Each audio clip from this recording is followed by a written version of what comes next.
At Assured Strategy, we say we bring it all together: people, strategy, execution, and cash. And that is on the basis of a couple of works by the author named Verne Harnish. And so if you haven't heard of Verne Harnish, he is one of the leaders in how businesses do strategy and execution. So if you're familiar with business writers, he takes some of the work. He's friends with researchers like Jim Collins and Patrick Lencioni and others like that. So they kind of collaborate, and he takes the ideas and he's put it into this platform called Scaling Up, from which he's written some books. So his first book was Mastering the Rockefeller Habits. And then he realized that wasn't sufficient to really explain how to do it in a company. And then he wrote Scaling Up. And Scaling Up is really instructional for how do you bring things to life in a company? What are the components that you need to do to be, as we like to say, we want you to be running the company rather than the company running you.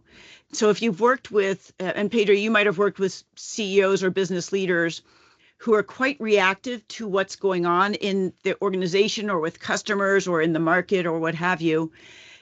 And they sort of blow in the wind of whatever is the strongest current, almost moving from crisis to crisis.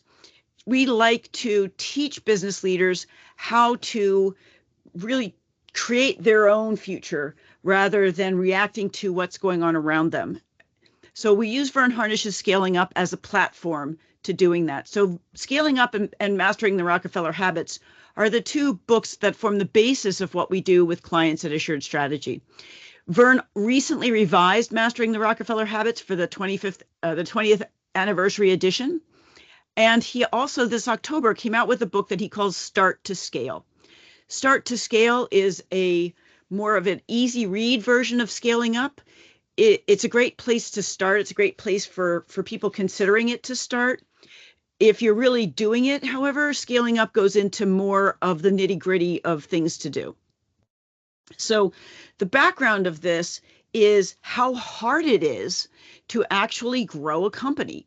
So if you think of, there in 2014, there were 28 million companies in the United States, right? Of those 28 million companies in the United States, 96% of them had less than $1 million of revenue. Only 4% of them had more than $1 million of revenue. Of that, only 0.4% managed 10 million in revenue, and only 17,000 companies got more than 50 million in revenue.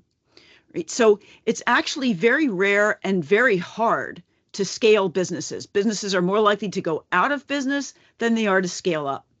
And so, Pedro, the work you do, the work I do, is all around helping business leaders be more successful in achieving their growth goals. But you can see that just the odds are against you, right? And so we want to look at what's happening in what we call the valley of death, right? That first valley of death, when you're about $5 million, you hit a plateau, and and a lot of firms hit their valley of death there. 20 million is another plateau. 50 million is another plateau. 100 million is another plateau. So do you guys have any thoughts around what could cause companies to experience that valley of death as they hit some of these plateaus? And if you don't know, that's perfectly fine. No idea, Michele. Okay. So if you think about it, a lot of startups, and we've all heard, the famous startups that start with like two guys in a garage, right? And two guys in a garage start a cool thing and they get it going. And before you know it, they have 5 people working with them. And 5 people, pretty much everybody still kind of knows what everybody else is doing. And everybody's doing a little bit of everything. But now you've got 10 people and then 20 people. By the time you're a $5 million company, you probably have at least 50 employees. Well, when you have that many employees, it is impossible for everybody to know what everybody else is doing, right? So you have to create systems, you have to have methods, you have to have processes, you have to have ways of communicating information that when you're much smaller, you just don't need, right? And that complexity gets exponential as the company grows, right? It's kind of like you're both probably too young to remember the old Clairol commercials, like, they told two friends and they told two friends and so on and so on. Exponential growth and complexity comes with linear growth in revenue. Does that make sense? So the more you grow in dollars of revenue, the more you grow in people, the numbers of people, the complexity is exponentially more challenging, right? A 10-person organization is significantly more challenging than a 5-person organization, and so on as you get up. So by the time you have $100 million in revenue, you might have as many as 1,000 employees or more, right? Just extraordinarily complex. You may have multiple locations. It's just the complexities just compound on one another. So what we like to help with leaders is to help them not just become victims of the complexity of success, right? Because if you think about it, yay, we've gotten out of that, 96% don't even make it to 1 million. We're in that 4%. We're at 5 million. We're awesome. But we don't want to become the victim of the awesomeness that got us to 5 million. We want to learn and grow what we need so that we can make it beyond and not hit a valley of death as we're growing and getting more complex. So how do you do that? So the big picture, and we're going to use some terms. Michele? I Yes. think Pedro might have something. He had raised his hand. Oh, okay. Yes, Pedro. Yes, Michele, it's a very quick comment. One of the problems I see today is as the companies are trying to grow the business, are facing problems in empowering the people, training 100%. the people, because in today we are having so many challenges, not just for the C-suite, but for all the staff in the organizations.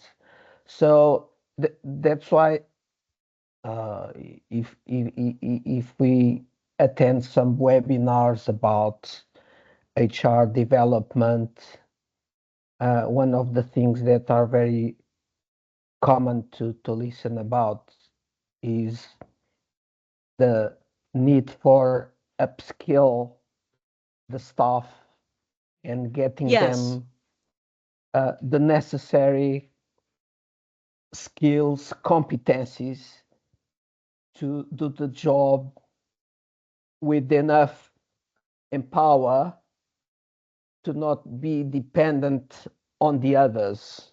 Yes. To decide what should be done.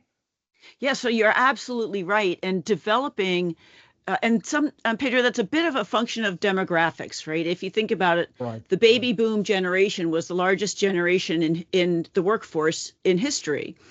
And as they're retiring, the Gen Xers aren't as big. The millennials are all in the workforce, and Gen Z coming up is not as big as the millennials. So what's happening is younger and younger people are getting promoted to higher and higher levels than ever before. So they don't have the experience that the people who are leaving had. The people who were making those decisions had, 10, 15, 20 years more experience than the people coming in behind them. And so you have to accelerate the development of the staff so that they are better equipped to make better decisions faster. And meanwhile, along with that, the pace of change is accelerating. I mean, you mentioned AI, Pedro, and what we read today about AI. Well, a month ago, did anybody know about DeepSeek? No, right? It was a whole until it hit, and everybody started downloading it. No, everybody was all Chat GPT, right? Or Claude or Gemini or whatever it was, right? And so, who knows a month from now what the new AI things are going to be, because they're coming so fast, right? And so it can seem overwhelming. And so you have to You have to accelerate the development of staff at all levels, particularly at the leadership level. But one of the things that's challenging at the very top of the pyramid is the people with the most experience at the top. When they get anxious that the people below them don't necessarily know what they're doing, they maintain control too tightly and they don't delegate enough and they become bottlenecks. Exactly. Right. Right. And so exactly. And so what we want to do is we want to help them be more clear. When the people at the top are more clear and explicit about where they're going and why, it is easier for the people below them to execute on where we're going and why. It becomes less of a mystery, right? And so what we start out by doing is helping the people at the top articulate with greater clarity where they're going and why, and what are the steps we need to accomplish to get there. So we start with at the top right, you see BHAG. That's a Jim Collins term. It stands for Big, Hairy, Audacious Goal. It's like my vision for this company 10 years from now, 15 years from now, 20 years from now. What's the difference I want to have made in the world with this company? Well, if that's the impact I want to have, I want to get out to that mountain. You see that mountain way out in the distance that's labeled BHAG? If I want to get to that mountain, then 3 years from now, I want to be approximately at that mountain, the one labeled 3-year target, right? Well, if I want to get to this mountain in 3 years, then by the end of the year, I really need to be here, right? Kind of at the end of this valley where I can see that mountain more clearly and see my path. Well, if I want to get here in 1 year, but I'm here now at the start, I can only see clearly for 90 days. Right? I can't see clearly for the whole year because once I get past this hill, this 90-day hill, I don't know what's on the other side. I don't know if there's been a rock slide. I don't know if there's a river. I don't know if the river is dry or if it's thawing as whitewater running, right? Things happen and we can't try to plan too far out. So what we like to teach people is you have your long-term vision of what you're here to do. And if you are really great, what would your BHAG be? And then 3 years from now, if you're directionally correct, headed towards that BHAG, what would it look like? So if you were going to that 3-year target, by the end of this year, where do you need to be? So here we are at the start. What do we have to accomplish in the first 90 days? And then we start to plan that 90 days in much greater detail. Right. And the way that communication works is if left to their own devices and you're not very clear as a leader on that 90-day path, then with the best of intentions, your workforce is going to just do their best to get to where they think they need to be, but they're not necessarily going to be on the path that the company most needs them to be on. And that comes from a lack of clarity from the people in charge, right? They have to be clear in where they're going, and then they have to be clear in their communication so that people can all head in the same direction. And that's about strategy. And Jack Welch, who's, in many ways was a great business leader, in many ways is a challenging business leader. But his point was that strategy is not a lengthy action plan. It's the evolution of a central idea through continually changing circumstances. And then our CEO, David Chavez, talks about you don't fall in love with a path, you fall in love with the destination. And so what is strategy? So Michael Porter is sort of the father of the definition of strategy. He wrote an article in Harvard Business Review many years ago. So a firm's strategy has to define what is its unique and valuable position in the marketplace, right? What trade-offs do you make in competing? Because you can't do all things equally well for all people. So what are you going to do extremely well for which people, right? And then you have to create the fit around the company's activities to accomplish that. He's very clear that operational effectiveness is not strategy, but is 100% essential to accomplish strategy. Does that make sense? So when most people talk about, oh, we've made a strategic plan, that's not actually correct. Your strategy is not a plan. the plan that you're making is how are we going to execute to achieve the strategic goals, which is why we talk with scaling up. We work on strategy, execution, people, and cash. Execution, if you're kicking butt, if you're flawlessly executing, then all of the processes and all of the decisions in your organization are running without drama and driving industry-leading profitability. Now, Clara, you might not have entered the business world yet, but Pedro, you must know that I've never had a client where that's true. And so I'm sure you haven't either, right? So this is why people like you and I have jobs, right? Because we're there to help them, right? Correct. And so one of the tools that we use is based on the book, The Rockefeller Habits, is we've created a Rockefeller Habits checklist. And so the Rockefeller Habits checklist is a list for each of the 10 Rockefeller habits. What does a company need to have in place and be doing really well in order to be thriving, right? And so it's a great thing to take a team through and have them grade themselves on how they're doing, and then get into the details. Now, the thing is, the first item on the checklist is this one. Habit number 1, the executive team is healthy and aligned. And this is defined in the book as the executive team members understand each other's differences, priorities, and styles. The team meets frequently, weekly is best for strategic thinking. They participate in ongoing executive education, so continuous learning. And they're able to engage in constructive debates, and all of the team members feel comfortable participating. So this means that you have a really, really healthy, strong team.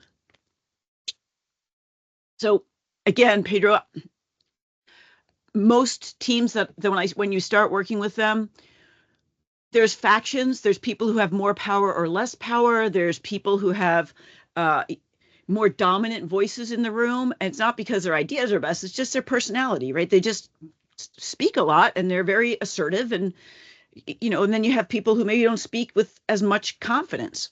Doesn't mean their ideas aren't worth as much. It's just their voices don't get heard as well. What Vern recommends and what we use is Patrick Lencioni's book, The 5 Dysfunctions of a Team, to really help a team understand what are the components of becoming a high functioning team.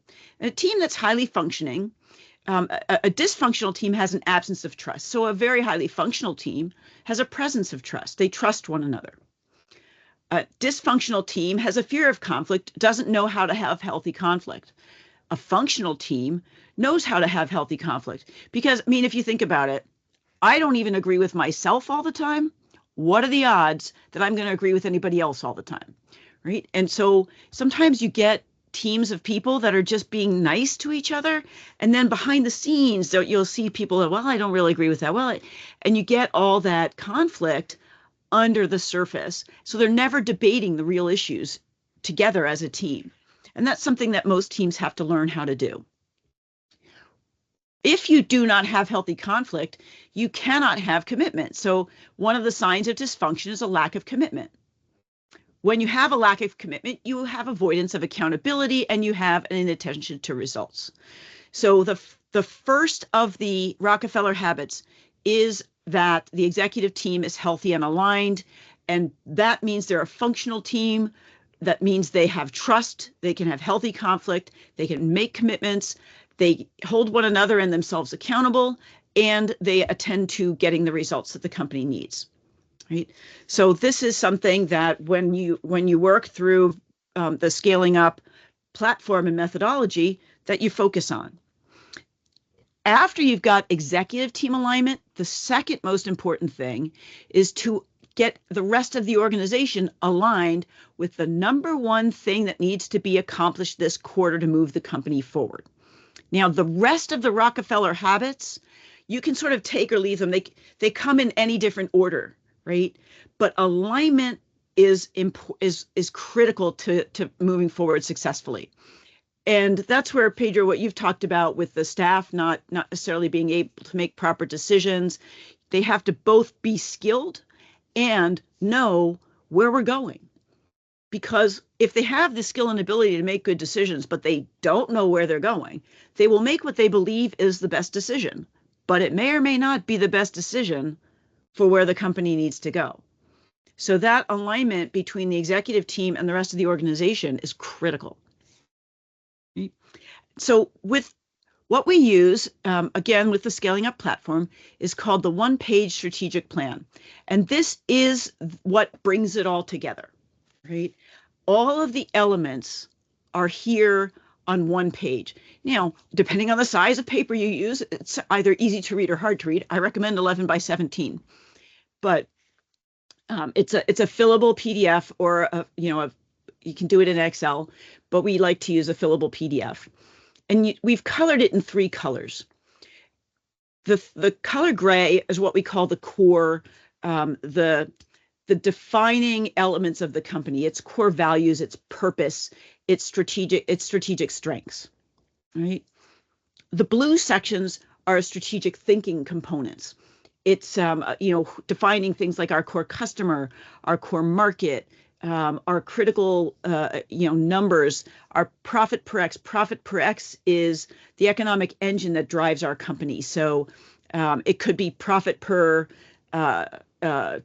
manufacturing labor hour worked. It could be profit per contract signed. So you kind of have to, with different types of companies and different types of industries, you have to play around with that a little bit to see what's going to be your determining economic driver. But that's a critical number to figure out. Also in the strategic section is that 3-year target. Like 3 years from now, if we want to hit our BHAG, where do we need to be? And then in yellow is all the execution stuff, from the 1-year targets to the quarterly rocks, to the goals for the individual person on the team. Hi, Michelle.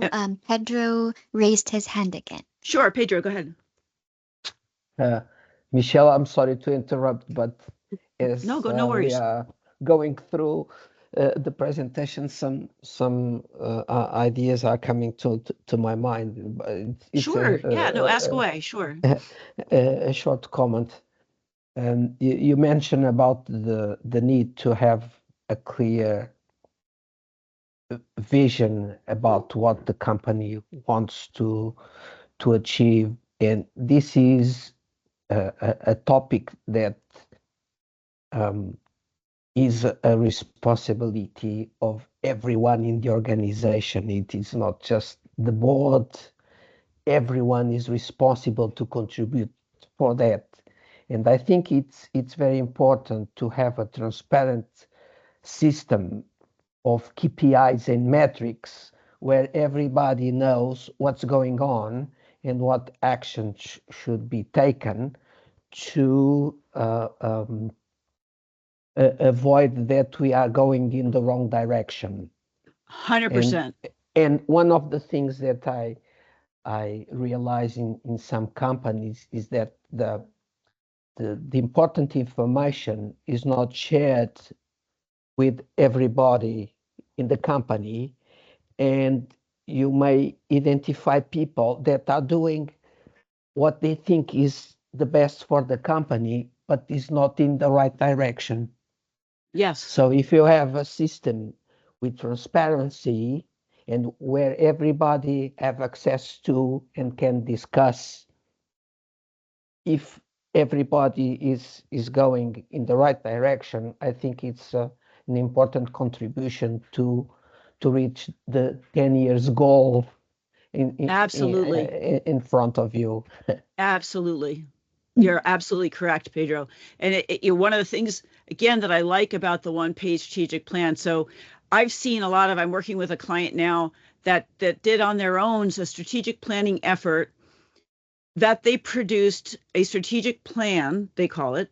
It is 127 pages long, and I'm not joking. Now, who the heck do you know who can remember and keep track of all the details of a 127-page anything, right? Nobody can.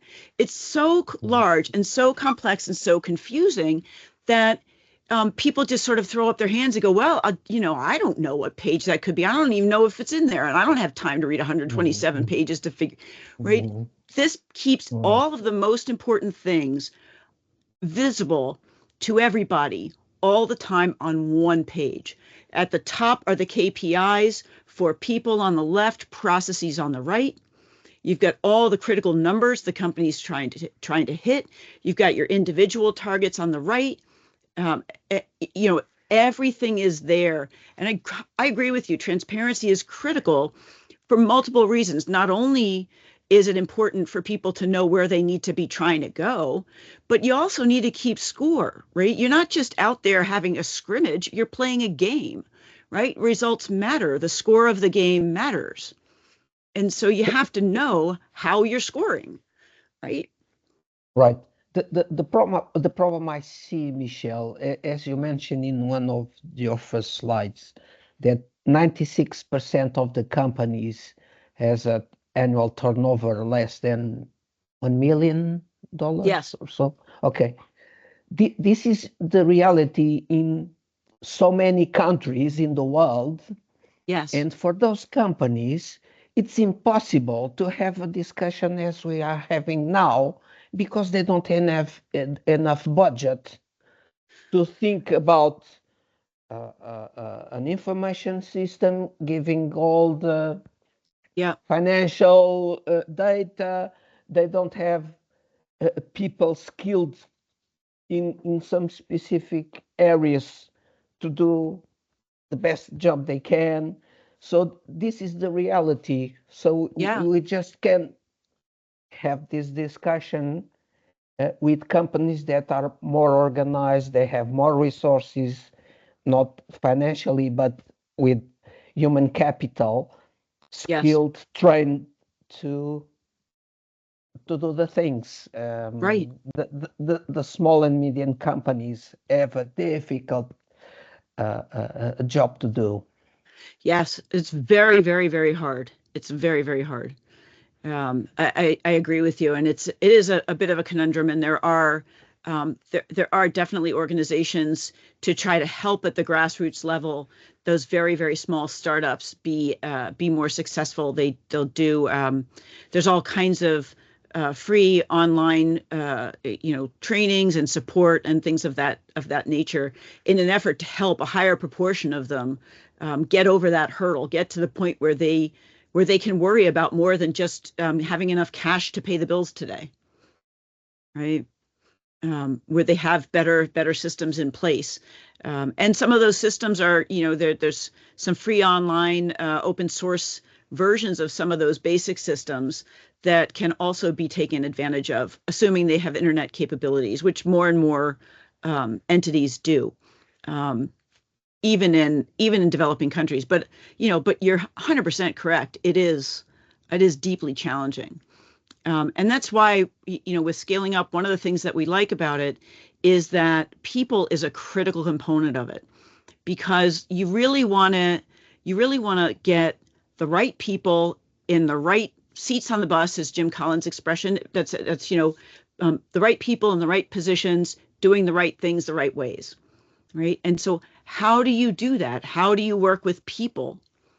And that's where some of the core elements come in. Right. So if we look at those core elements, you can see on the far left. Oops, let me go back to that. On the far left column is the core values of the organization. There's an expression, and I don't know if either of you have heard it before, called culture eats strategy for breakfast, right? There is no business out there that doesn't depend on the human beings in it to be successful. And culture is about, how do those human beings act? How do they behave on a daily basis? And however they behave, that's your culture. So you can have the best strategy in the whole wide world, but if your culture is toxic, you're not going to be successful. Right? So you need to have a healthy culture. So we have, there are lots of different ways to develop your core values. There are 4 types of core values. Core values can be aspirational. They can be permission to play. Permission to play means they're a minimum behavioral standard, that if you respect for others, honesty, whatever it is, right? So permission to play.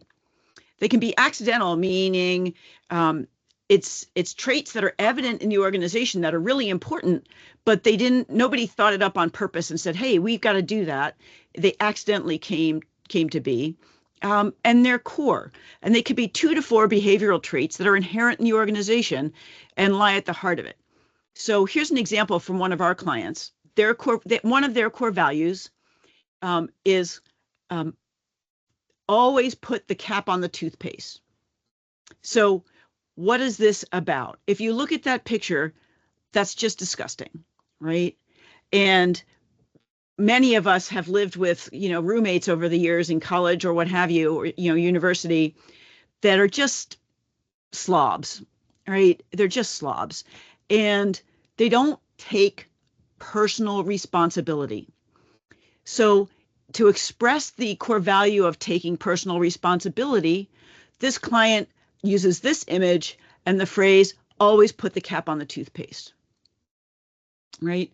So every company needs some clear and behaviorally oriented core values, a handful of rules around how we act, how we behave, how we talk, how we work together, that's going to enable us to be successful and healthy.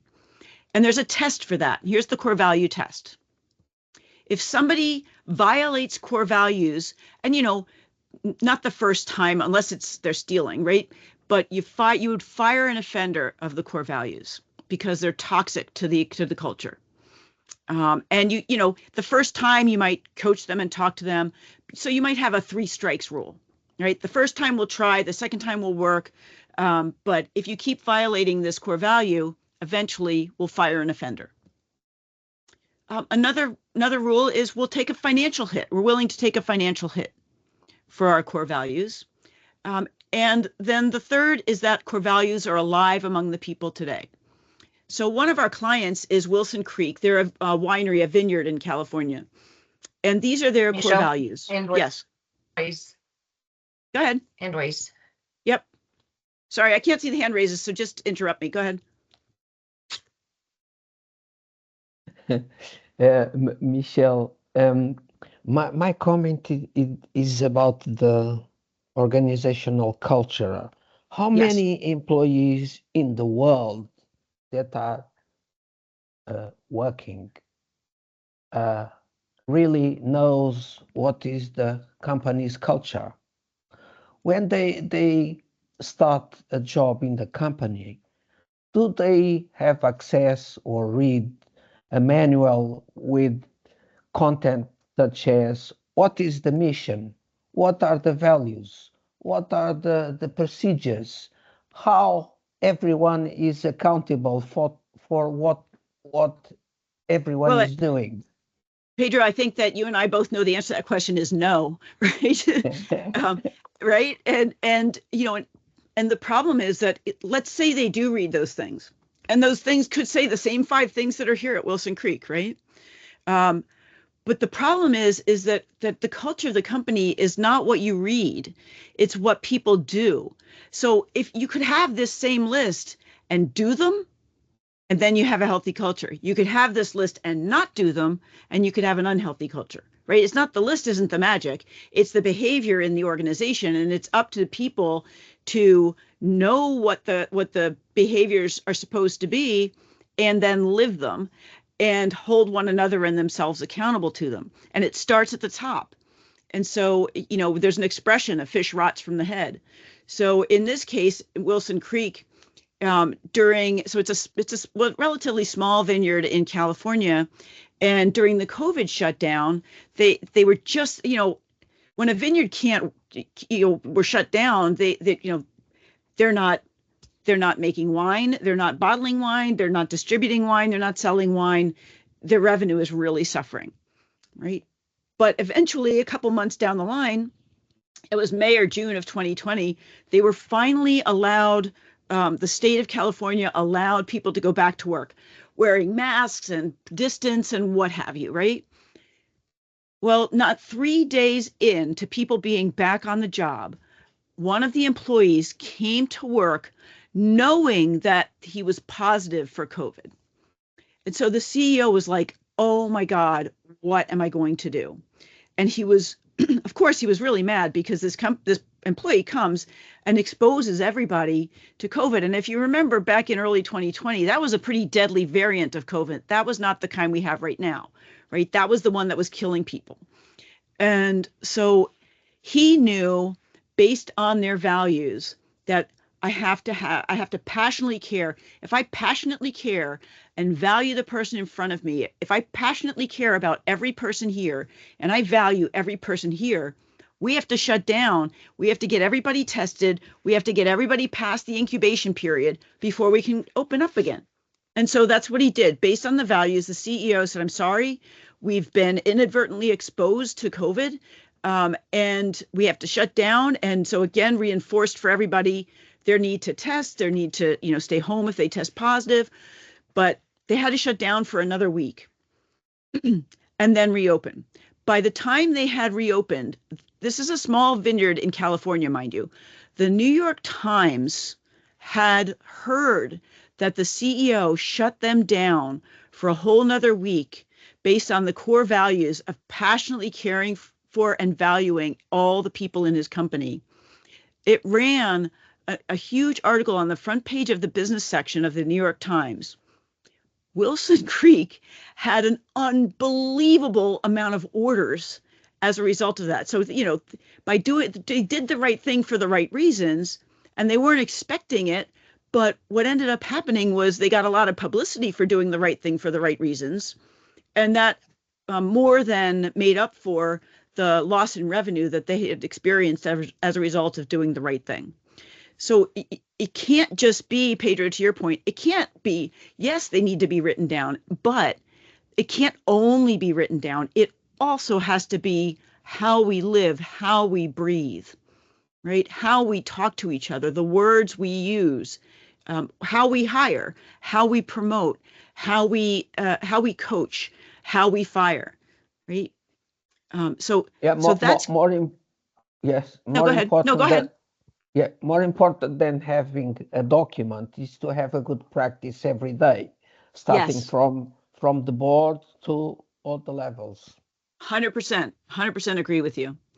The next core thing that we help companies with in the scaling up model is knowing their core purpose. What are they there for? What difference do they make in the world? Simon Sinek's Start With Why. If you haven't seen his TED Talk, it's really, really good, right? It's why are we there? What business are we in? And the smaller the company, you probably see this in very small companies where people are much more clear on why we're there. But as companies get bigger and bigger, they can lose sight of the mission of, why are we here? What's our purpose, right? What are we here to accomplish? And it just becomes about just showing up and working every day. And that's just not good enough. If you really want to thrive, you have to know why you're doing the work you do. So I recommend watching Simon Sinek's TED Talk, Start With Why. It's very, very helpful. Then we help people identify their core customer. And for core customer, we recommend the book, The Inside Advantage by Robert Bloom. It's dense. And unfortunately, Robert Bloom passed away before making an audible of the book. So there isn't an audible version of it, which I find unfortunate because I drive a lot and I'd rather listen to it than read it. But it's an excellent book on understanding who your core customers are. And the definition of a core customer is they will buy for optimal profit. They're already in your customer base. They're a real person with wants and needs and fears. They will pay on time. They will be loyal to you, and they will refer others, right? And if applicable, they may have a unique online identity and behaviors, particularly as more and more people are expressing themselves online. That is an avenue that can help you identify the attributes of your core customer. knowing who your core customer is very important, because you will sell to anybody, but you design your experience for your core customer, right? And anybody who wants to pay you, provided they, it's a profitable exchange, you'll do business with people. But you design the processes, you design your products and services to serve those core customers. So a great example of that was Southwest when it was founded. And Southwest, their core customer was the businessman, and at the time it was businessmen, who were trying to get home for dinner. And there were a couple of cities in Texas that they were flying, they were trying to get home from. And Southwest originally competed with the buses. So they were trying to be no more expensive than the buses, no frills. They just wanted to get people home faster than the buses would get them home in time for dinner. That was their core customer. And that's why they cut out, Southwest was the first airlines that didn't do meals on board. They also optimized for all kinds of things. They were doing relatively short flights. So they only had one kind of airplane. All the planes were the same. So all the pilots, all the crews, all the repair people, all the parts, everything was designed around this one plane and these short runs. And so they created a brand promise to their customers. They would have low fares. They would have a lot of fun and a lot of flights that would get them home on time. And those were all things that they were promising to their customers. And to do so, they made trade-offs. There might have been customers who said, yeah, but wouldn't it be cool if we could have dinner? And they were like, probably, but we're not going to give you dinner. But what we will do in our terminals is we will set up a lot of kiosks and takeout foods and those kinds of things, so you can get food before or after you're on our planes, but not while you're on our planes. So they made it possible for their customers to get their food needs met, but not by providing it themselves, right? That was one of their trade-offs. They had a lot of flights at very low fares. They are still one of the low fare airlines, and they still have a lot of flights in their sweet spot, in their areas of sweet spot locations, and definitely a lot of fun. And if you've ever flown Southwest,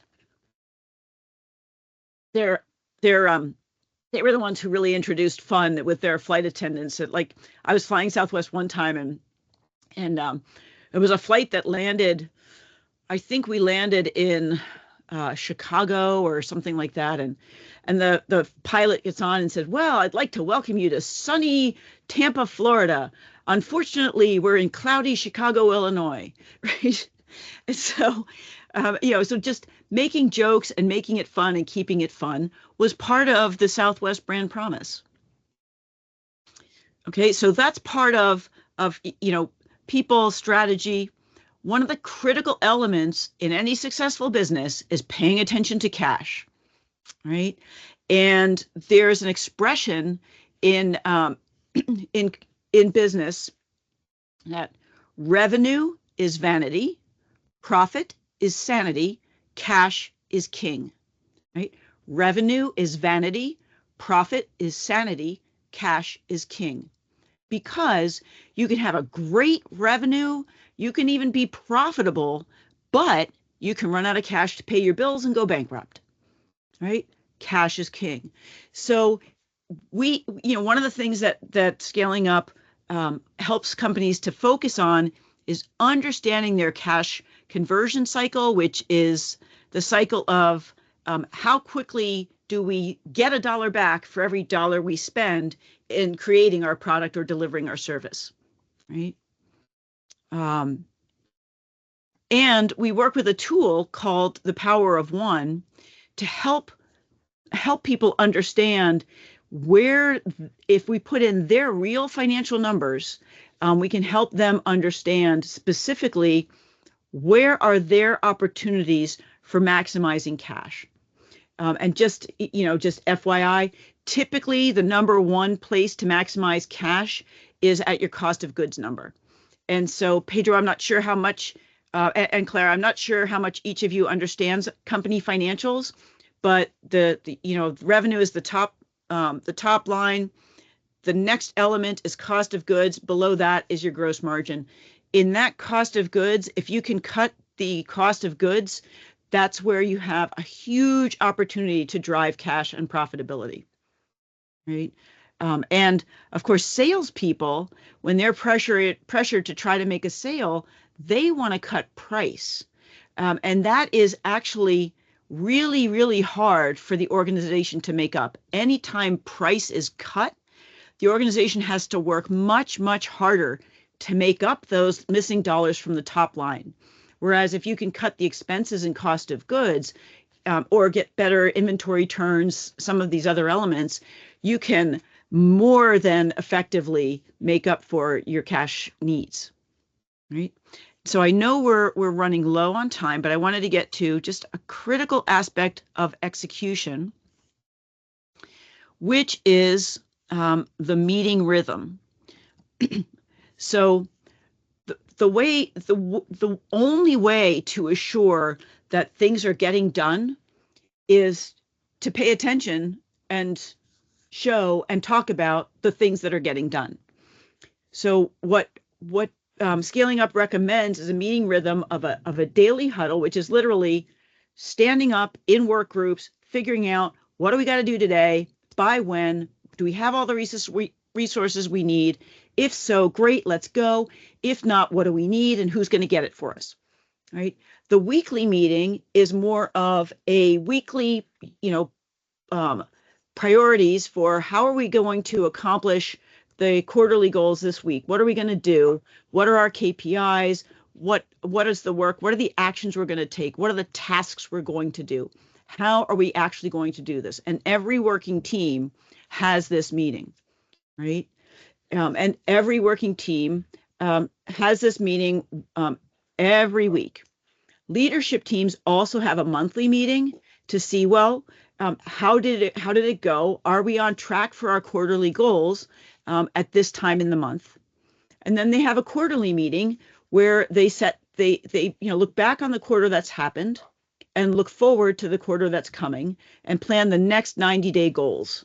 And typically you do it in a 13-week sort of a stretch, 13-week sprints, right? Does that make sense, that 13-week rhythm of daily, weekly, monthly huddles, and then the quarterly with the, at the highest level? You'll see Absolutely. that does that make sense? Okay.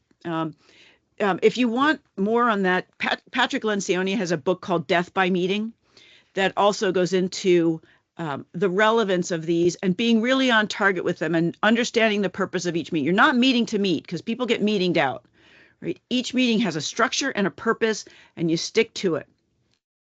He wanted to call Death by Meeting, meetings suck, but his publishers wouldn't let him because they didn't want him using, questionable language in the title of his book. So he called it Death by Meeting, right? One of the other elements that's important in all of these meetings is that when you do set goals, the goals you set are SMART.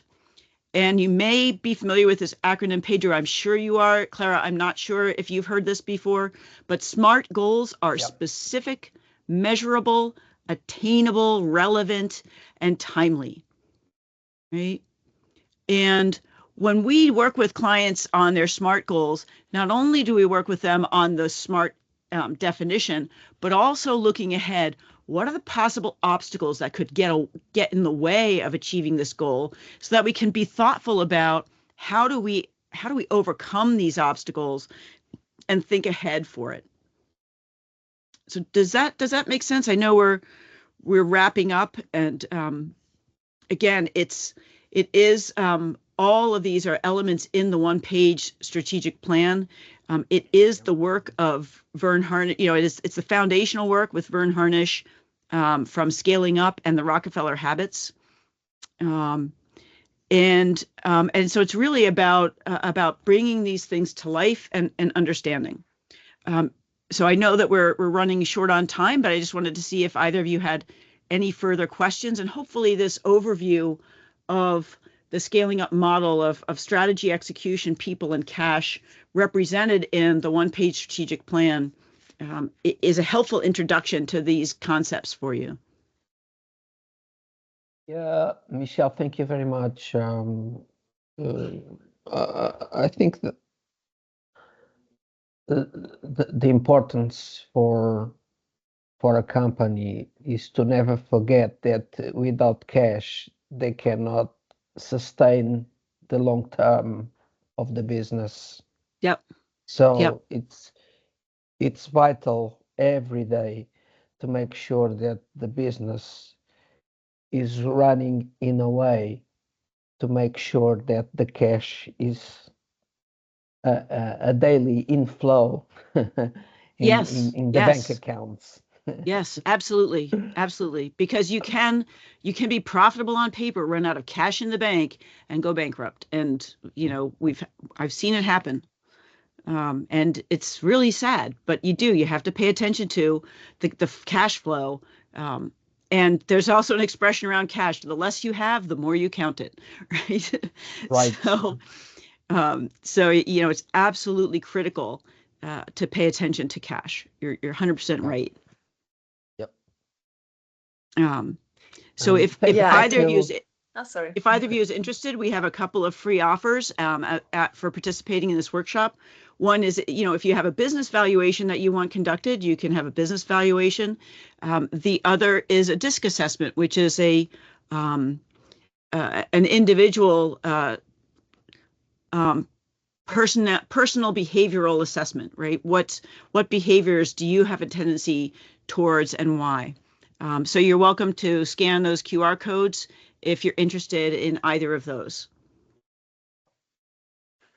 Thank you very much. Also, thank you for taking the time, even though we were just two people here who showed up. Oh, sure, it's my although pleasure. More people registered. It's my pleasure. I really take Yeah. from this the importance of aligning each segment in a business to the overall goal and being aware of all the different changes and adjustments that need to be made when a business is growing.